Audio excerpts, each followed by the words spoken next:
So, last week, I was scrolling through the trenches of the NASCAR media world and came across this article by Jeff Gluck. You might know Gluck for his weekly "Was This a Good Race" poll, or you might know him off his pretty popular series where he asks drivers 12 hard-hitting questions that covers things like their personal lives or maybe personal deals that the fans don't know about. Subscribe to The Athletic if you're interested in the full article. It's only about $5 a month, but you get a ton of premium sports coverage. Now, in this article I came across, he asked Joey Logano 12 questions, and question number 8 really perked my interest. Gluck asked Logano, in your career, what is the deal that came closest to happening that ended up not working out? Logano says, I got very close to signing with Roush before I signed with Gibbs, and Ganassi actually too. Now, some of us know he was close to signing with Roush, as Mark Martin touted Logano as the greatest thing since sliced bread, which earned him his infamous nickname. But Chip Ganassi is especially interesting. Logano goes on. So when I was 14 or 15 in 2004-2005, I was a young kid who didn't have a driver's license and had 3 deals sitting in front of me. I could drive for Gibbs, I could drive for Ganassi, and for Roush. I had 3 contracts printed out. Here's what you can do, getting paid as a 15-year-old to drive a race car. This doesn't happen anymore, by the way. This was when driver development programs were a whole thing, and I had a lot of hype around me and all that. I had 3 full deals there, and I remember I met with all 3 of them. The deal that was probably the closest was with Chip, and it was so interesting. We sat down in the room and went through what my future can look like there and how many years in certain divisions before they moved me to Cup. Again, subscribe to The Athletic if you want to read the full article, but wow, Chip Ganassi Racing. This got me thinking. We know Logano ended up signing with JGR, but what if he didn't? What if he opted for the CGR contract? How different would things have turned out?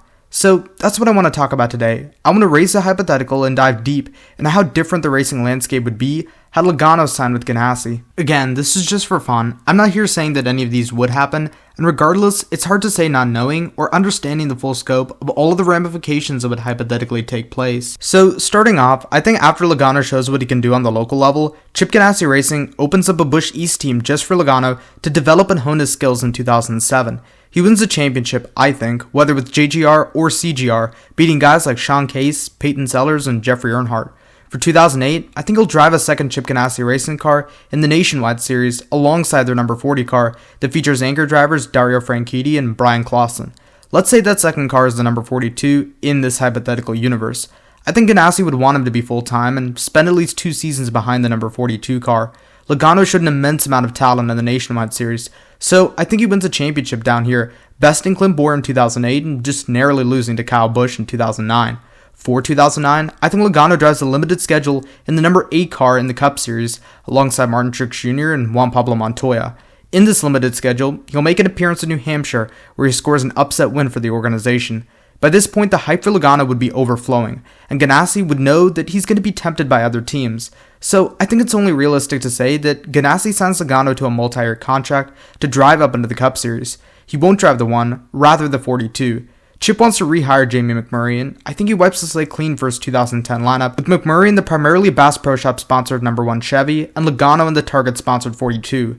Juan Pablo Montoya defects over to Team Penske, seeing how the team could potentially give him IndyCar opportunities. Montoya will pilot the number 12 in 2010, with Brad Keselowski mainly focusing on winning the Nationwide Championship. 2010 would be a really good year for the Colombian, scoring a win at Watkins Glen and finishing 17th in the points, just like he did in real life.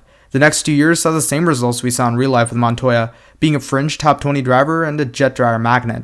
In the meantime, Logano absolutely struggles to find his footing, while his teammate does an okay job running in the teens. Because Logano is binded by the aforementioned multi-year contract that Chip Ganassi frantically signed, he'll just have to suck it up for 2013. Now, it would be realistic to say that their personalities would probably clash, and that after 2012, they would probably end up splitting ways regardless, just like Joey Logano and Joe Gibbs Racing split ways. But for the sake of this hypothetical, we're going to say that for those aforementioned legal reasons, they stay together for 2013 and the near foreseeable future. So with the Gen 6 favoring Logano's driving style, I think you have a recipe for success here. From here, I don't think much changes in terms of wins, points finishes, and even championship appearances. Now you might argue that Logano's performance would be hindered by Ganassi's lack thereof, year after year. But remember, Team Penske's 22 car wasn't that great in 2012 like I said, and was probably worse off than Chip Ganassi Racing. Logano found a way to pivot that car in a competitive direction, and I don't see that changing over in a Chevy. Some of his performance-heavy wins where he had to rely a bit more on the car probably wouldn't have happened, but barring a couple wins shaved off here and there, I think you still see Logano as a seasoned veteran and maybe even still a champion like he was in 2018. Although it probably wouldn't have happened in 2018 seeing how Chevy was off, but maybe 2017 would be a prime opportunity seeing how Kyle Larson scored 4 wins that season and looked like a championship contender. I think the Ganassi and Logano get along well enough in this alternate timeline, and I think the pair continue to race together to this very day with 2 championships underneath of them. The biggest change in this timeline is Ganassi joins that elite level territory that they never managed to get to. They were always a top 10 team, but they never quite cracked the top 5 and entered into the same conversation as a Hendrick, a Penske, or a Gibbs. With Logano, I think they get pushed to those heights. Now, let's have some fun and delve into the immediate butterfly effects. After Tony Stewart left JGR at the end of 2008, it's safe to say that they were in a bit of a predicament as to who they should put in their Home Depot back 20 car. After a 4th place points finish in the 2008 nationwide standings, and after previously driving for the organization, I think Joe Gibbs decides to take a chance on Jason Leffler. Left turn had some talent back when he was still in NASCAR, so I don't think it'd be a terrible move. For the 4 seasons that he would hypothetically be behind the 20 car, I don't think he shows much talent, but I do think he scores a win at Pocono in that 2012 season. Other than that one-off win, Leffler would probably be pretty terrible, and it's no surprise that Gibbs would want to pursue Kenseth for 2013 and beyond. Kyle Larson's career would have taken a drastically different turn had Logano occupied that 42 car. I think Ganassi still hires him, not for Cup, but for the Xfinity/Nationwide Series for 2014 and 2015, where I think he'd finish second to Chase Elliott in 2014, like that 42 car did in the owner standings, and maybe third in 2015. Some might say he probably would have replaced Jamie McMurray for the 2014 season, but McMurray still showed a lot of talent in 2013 and still proved that he was an absolute wheelman. I don't think Chip Ganassi would want to fire him that quickly. And after a pretty decent 2014 season, I think Ganassi would still be convinced in Jamie McMurray and still hold on to Kyle Larson in the lower levels. Larson showed a ton of raw talent in the many Xfinity starts he made in these years, and I think he proves his worth in the second tier series of NASCAR. Now for 2016, I think a couple different scenarios could play out, but one sticks out to me. With him being in the Chevrolet fold at this time, it would make sense for him to drive for a Chevrolet team, either in Cup or Xfinity, which is what I think he does. Hear me out. I think he shares the 14 car with Tony Stewart for 2016. At this time, they were still a Chevrolet team, and by this time, I think Stewart would want to wind down his career and transition a little bit more into the ownership role. Sharing the car with Larson would give him the opportunity to say one last goodbye to his fans while also focusing on the future. These are 2 sprint car racers, and I could see them joining forces for the long haul. In this partial schedule, I think Larson more than shows he's equipped for a full-time Cup Series ride for 2017 by winning Michigan just like he did in real life. For 2017, I think they do still switch to Ford, with Larson now embedded in that camp as a main driver of the number 14 car.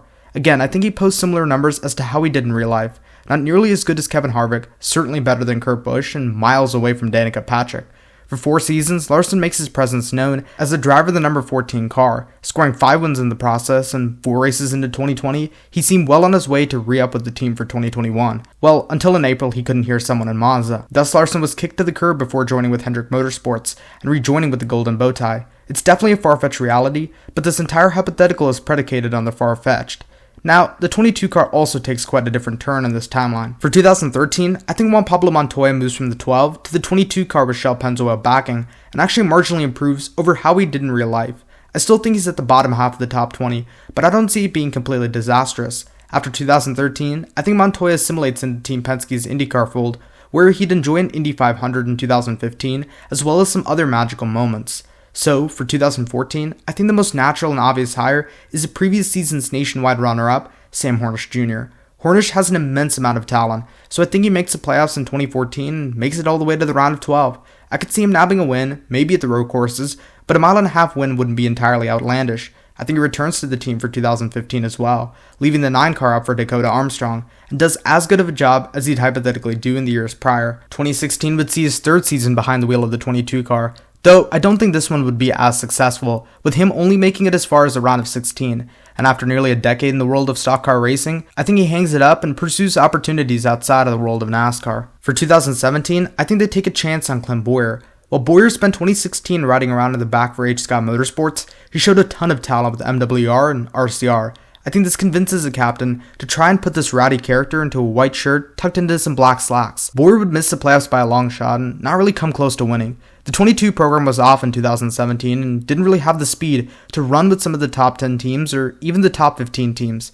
Because he didn't prove much with the competitive opportunity, he has to settle for a partial schedule with Roush for 2018. Bowyer will then become the modern-day Regan Smith, as he subs in for various organizations in 2019 with the likes of Premium Motorsports, Rickware Racing, and even Front Row Motorsports late into the season. In 2020, he opens up with Spire Motorsports until the Larson incident happens. That incident then paves the way for Bowyer to come in for the rest of 2020, while SHR figures out what they want to do for 2021. From that point forward, Bowyer proves what kind of talent was restricted for all those years, by scoring a win, making the playoffs, and going all the way into the round of 12. While he expresses interest in being full-time in 2021, he gets lured away from the track into the booth with Fox, where he'll terrorize Mike Joy during his last lap calls. During this time, I think Team Penske hires none other than Matt Kenseth. With Kenseth not having a ride for 2018, it makes sense for Penske to get this champion and two-time Daytona 500 winner a full-time ride. Kenseth's stock after 2017 was still quite high, and I think it'd be a major steal for Penske if they were to nab him. While 2018 and 2019 were solid years for Matt Kenseth, scoring wins in Martinsville and Michigan and making it to the round of 12 in both seasons, 2020 would not go his way, finishing 22nd in points after two previous top 10 points finishes. This dismal season sounded the alarm in Kenseth's head that his 20-year full-time driving career should probably come to an end. He had his moments in this time and certainly had the competitive spotlight on several occasions, but by career's end, Kenseth more than proved his worth. For 2021, I think Team Penske brings Matt DiBenedetto on board after a fairly solid 2020 campaign for the Wood brothers. There were rumors around this time that centered around Matty D potentially replacing Bad Brad if he left, so without a driver at hand for the 22 car and with a talent like Matt on deck, I think this is a pretty logical choice. DiBenedetto continues to drive the 22 Shell Pennzoil Ford Mustang today as kind of a fringe top 10 driver who makes the playoffs every year. In 2021, he scored 2 wins at Talladega in the spring and Las Vegas in the fall, and then in 2022, he scored a win at Bristol. The Wood brothers settled for Ty Dillon in 2021, though they were absolutely atrocious, so for 2022, they decided to get even worse with Harrison Burton. As for some other modern changes, after Jamie McMurray was booted out of CGR at the end of 2018, Kurt Busch would be hired to rebuild that one car. He would score a win in 2019 and then another in 2020, but despite these strong runs and strong performances, Chip had his eyes dead set on Ross Chastain, and so for 2021, Chastain would replace Kurt Busch. Since that season, Chastain has driven the one car and has exploded into a title contender, duking out with his teammate Joey Logano. Yes, Joey Logano and Ross Chastain, two of the most aggressive racers on the grid, hypothetically on the same team. Because Ganassi has become a title contending team, I don't think he entertains any offers by a certain Justin Marks to sell his charters. For 2021, Marks would hire Kurt Busch after buying the charter that was supposed to go to Spire for their 77 car. Corey will still drive the 7, but he won't have a teammate. Kurt in the 97 will score a win at Atlanta in 2021, Trackhouse's first win, and then follow that up with the win at Kansas in 2022. During this time, he'll also help Daniel Suarez realize his full potential. However, with Kurt Busch's concussion, I see them rolling the dice with Josh Berry to fill out the rest of the season before hiring Noah Gragson to drive full-time in 2023. As for the 45 car for 2011, I think they use that as kind of a TRD test car to field a bunch of different drivers that are in the 2311 house. I also think Ty Dillon hypothetically returns to the Legacy Motor Club for 2023, with LMC seeing no other options available. So it's safe to say the NASCAR landscape as we know it would be far, far different than what we were used to seeing. In a lot of ways, it's a good thing that Logano signed with Joe Gibbs Racing, struggled, and moved on to Team Penske, where he learned to become a championship elite driver. Team Penske has offered us the best version of Joey Logano possible, and without him, the field would be missing a competitive driver to either beat or lose to come race day. So, let me know what you guys think. What would have happened had Joey Logano gone into the CGR development program? Do you think it's a good thing he didn't, or do you think he missed a good opportunity? Let me know down in the comment section below. I'll be uploading my second edition of my series where I look at the best 10 drivers of each decade here soon, so subscribe and be on the lookout for that. And until next time, I'll see ya.